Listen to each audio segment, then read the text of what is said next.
Heads up! Mike Walsh called from the top of Wrigley Field's bleacher seats. His cousin Kate Hopkins stood at the bottom, near the first row. It was 3 hours before the game, so the stadium was mostly empty. Mike fired a fastball down to Kate. She reached up to catch it, but the throw was high. The ball sailed straight into the outfield.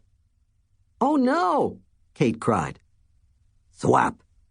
The ball bounced off the foot of Louis Lopez, the Chicago Cubs star center fielder. "Oi!"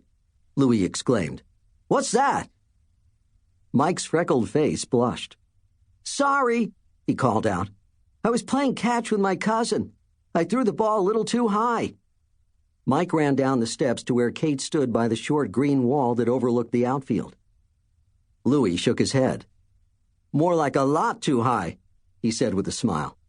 "I know our fans like to throw the other team's home runs back, but this is the first time I've seen a fan throw his own ball onto the field." "I guess I'm stronger than I knew," Mike said. He flexed his muscles, pretending to be a muscle man. Kate rolled her eyes. "It's not about strength," she said. "You're not going to make the major leagues if you can't aim better." Mike ignored her. He leaned over the outfield wall. Dark green ivy leaves covered the entire side. "Where did it go?" he asked Kate. Kate shrugged. "Into the ivy, I think." "Aunt Laura, can we come get my baseball?" he asked Kate's mom. Mrs. Hopkins was standing in center field with Louis Lopez. Her short curly hair poked out from under a blue Cooperstown baseball cap. She wore a black messenger bag over her shoulder and scribbled notes on a pad. "Not right now. I have to finish interviewing Louis by the time batting practice starts," Kate's mother said. "You can get the ball when I'm done." Kate's mom was a reporter for the website American Sports. She was writing a story on Louis Lopez and the Cubs' recent winning streak.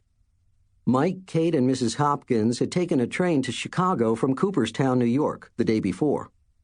Mike and Kate lived down the street from each other in Cooperstown, near the Baseball Hall of Fame. They went to games with Kate's mom whenever they could. "Cool," Mike said. "Hey, Kate, did you notice the scoreboard yet?" He pointed to the scoreboard. It was wedged into the back corner of the park, towering over rows of bleacher seats. "It's huge," Mike said. "I read that no one's ever hit a home run into it." "They haven't," said a voice. Kate and Mike turned to see a man walking down the bleacher steps.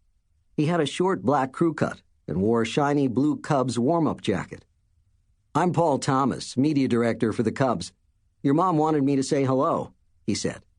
"Mike's right. No home run has hit the scoreboard yet, but we get plenty of balls that disappear into the ivy down there."